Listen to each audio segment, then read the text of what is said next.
आज प्रश्नावली 2.3 का प्रश्न संख्या 3 हल करेंगे। प्रश्न इस तरह से है, 3x की 4 घात धन 6x की 3 घात ऋण 2x का वर्ग ऋण 10x ऋण 5 के अन्य सभी शून्यक ज्ञात कीजिए। यदि इसके दो शून्यक वर्गमूल 5/3 और ऋण वर्गमूल 5/3 हैं। आइए हल करते हैं। दिया गया बहुपद 3x की 4 घात धन 6x की 3 घात ऋण 2x का वर्ग ऋण 10x ऋण 5 और दिए गए शून्यक हैं वर्गमूल 5/3 और ऋण वर्गमूल 5/3। यहाँ दिया गया बहुपद 4 घात का है, अतः इसके 4 शून्यक होंगे। हमें इसके शेष 2 शून्यक ज्ञात करने हैं। बहुपद जितने घात का होता है उसके उतने ही शून्यक होते हैं। यहाँ पर इस बहुपद में चर की उच्चतम घात 4 है, इसलिए इस बहुपद की घात 4 होगी। और यदि इसकी घात 4 है तो इसके 4 खंड होंगे और 4 शून्यक होंगे। दो हमें प्रश्न में दिए गए हैं, वर्गमूल 5/3 और ऋण वर्गमूल 5/3। तो शेष 2 शून्यक इसके और रह जाते हैं जिन्हें हमें ज्ञात करना होगा। क्योंकि इस बहुपद में चर x है, अतः इसके दिए गए दोनों शून्यकों को हम इस तरह से लिख सकते हैं। x बराबर वर्गमूल 5/3 ऋण वर्गमूल 5/3 शून्यक, या x के इन शून्यकों को हम इस रूप में भी लिख सकते हैं।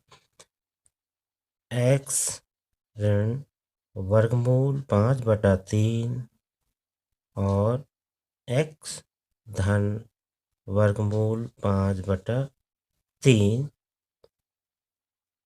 वह इस तरह से कि जब x बराबर वर्गमूल 5/3 है तो x ऋण वर्गमूल 5/3। वह इस तरह से x बराबर वर्गमूल 5/3 है। वर्गमूल 5/3, अगर हम वर्गमूल 5/3 को बाईं तरफ शिफ्ट कर दें तो इसका चिन्ह ऋण हो जाएगा और ये इस तरह से हो जाएगा x ऋण वर्गमूल 5/3 और दाहिनी तरफ शून्य रह जाएगा। ऐसे ही हम अगर x बराबर ऋण वर्गमूल 5/3 लें तो इसको शिफ्ट करने पर ये हो जाता है x धन वर्गमूल 5/3 बराबर 0।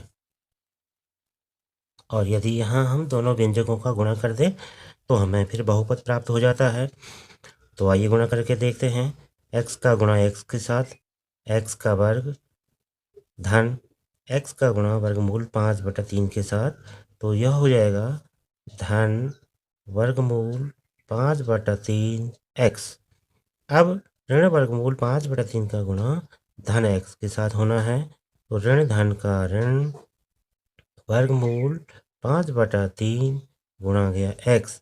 इसके बाद ऋण वर्गमूल 5/3 का गुणा धन वर्गमूल 5/3 के साथ होना है, तो ये हो जाता है ऋण धन का ऋण 5/3। वर्गमूल हट जाएगा और ये रह जाएगा 5/3। यहाँ हम देख पा रहे हैं कि बीच वाले पद बराबर हैं लेकिन विजातीय हैं।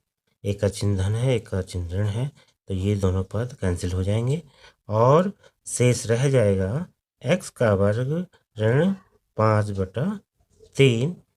तो यह द्विघात बहुपद के रूप में बहुपद प्राप्त हो गया है। अब चूंकि दिए गए शून्यकों से यह बहुपद बना है तो यह बहुपद दिए गए बहुपद का एक खंड होगा, गुणनखंड होगा, फैक्टर होगा। इसे हम ऐसे भी समझ सकते हैं, बहुपद 3x की 4 घात धन 6x की 3 घात ऋण 2x का वर्ग ऋण 10x ऋण 5 बराबर x का वर्ग ऋण 5/3 गुणा गया अन्य कोई बहुपद जो 2 घात वाला होगा। क्योंकि उदाहरण के लिए यदि 1 की 4 घात बराबर 1 की 2 घात गुणा गया 1 की 2 घात, 1 की 4 घात को हम 1 की 2 घात गुणा 1 की 2 घात के रूप में लिख सकते हैं। 1 की 4 घात के ये दो गुणनखंड हैं, क्योंकि आपको घात और घातांक से पता है कि जब समान आधार होता है तो गुणा करने पर घातें जुड़ जाती हैं। 2 और 2 4। तो यहाँ पर बाईं तरफ जो बहुपद है उसके गुणनखंड दाहिनी ओर के बहुपद होने हैं, और दाहिनी ओर हम देख रहे हैं कि 2 घात का बहुपद ये हमारे पास है, और इसके साथ भी 2 घात वाला बहुपद ही आना है, ताकि 2 घात धन 2 घात बराबर 4 घात। तो हमें एक और 2 घात का बहुपद प्राप्त करने की ज़रूरत है, जो कि इसी का एक फैक्टर होगा। तो हमें x का वर्ग ऋण 5/3 गुणा गया दूसरा द्विघात बहुपद प्राप्त करना है।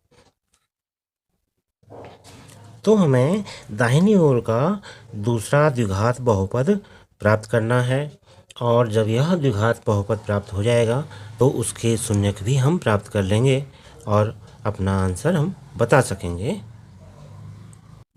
तो यहाँ दूसरा द्विघात बहुपद प्राप्त करने के लिए हम दाएं पक्ष से x का वर्ग ऋण 5/3 वाले बहुपद को पक्षांतरित कर देंगे, और ये बाईं तरफ चला जाएगा। बाईं तरफ जा कर के यह भाग में जाएगा, क्योंकि यहाँ यह गुणा के साथ है। तो इस तरह से हो जाएगा दूसरा द्विघात बहुपद बराबर बाएं पक्ष वाला बहुपद बटे दाहिने पक्ष वाला बहुपद। अब हमें भाग द्वारा बहुपद प्राप्त करना है, और उसके बाद हम उसके शून्यक ज्ञात करके बता पाएंगे। आइए भाग देते हैं। तो x वर्ग का भाग हमने 3x की 4 घात में देना है, तो 3x की 4 घात में भाग जाएगा 3x की 2 घात बार, और अब ये हो जाएगा 3x की 4 घात धन ऋण का ऋण 5/3 गुणा गया 3x का वर्ग।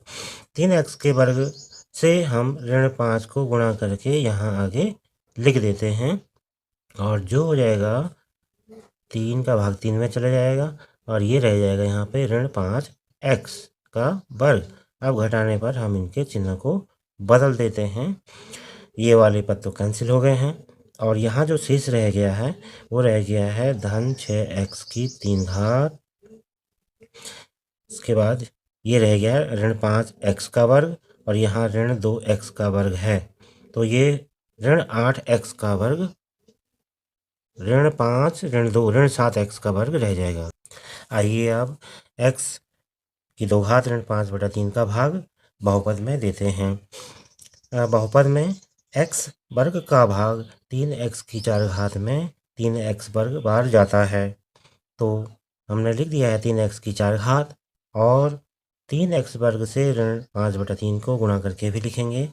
धन ऋण का ऋण 5/3 गुणा गया 3x का वर्ग। अब ये दोनों पद समान लेकिन विजातीय हैं, तो कट चुके हैं, और यहाँ रह गया है 6x की 3 घात धन, और ये है धन 5x का वर्ग, और ये है ऋण 2x का वर्ग, तो बच गया है धन 3x का वर्ग, और बाकी पद ज्यों के त्यों लिखने हैं, ऋण 10x ऋण 5। फिर हम x वर्ग का भाग 6x की 3 घात में देंगे, तो गुणांक यहाँ 1 है, यहाँ 6 है। पहले चिन्ह धन, ये भी धन वाला है, ये भी धन वाला है, तो धन का भाग धन में धन बार जाएगा, और यहाँ गुणांक 1 है, यहाँ गुणांक 6 है, तो 1 का भाग 6 में 6 बार जाएगा। उसके बाद x वर्ग का भाग x की 3 घात में x बार जाएगा, तो इस तरह से यहाँ 6x की 3 घात आ जाता है, और आगे धन ऋण का ऋण 6x गुणा गया 5/3, 5/3 गुणा गया 6x, ये ऋण हो जाएगा और ये धन हो जाएगा। यहाँ 3 का भाग 6 में चला जाएगा 2 बार, 3 दूना 6, यानी यहाँ रह जाएगा ऋण 5 दूना 10x, ऋण 10x। तो ये दोनों पद कैंसिल हो गए हैं। यहाँ 3x का वर्ग और उसके बाद ये धन 10x हो गया और ये ऋण 10x हो गया, ये दोनों कैंसिल हो गए हैं और शेष रह गया है ऋण 5। फिर से हमें x वर्ग का भाग 3x वर्ग में देना है, तो धन का भाग धन में देना है, धन बार जाएगा और यहाँ गुणांक 1 है, यहाँ गुणांक 3 है, तो 1 का भाग 3 में 3 बार जाएगा और चूंकि यह x वर्ग है और यह भी x वर्ग है तो 1 बार भाग जाएगा, यानी धन 3 बार भाग जाएगा।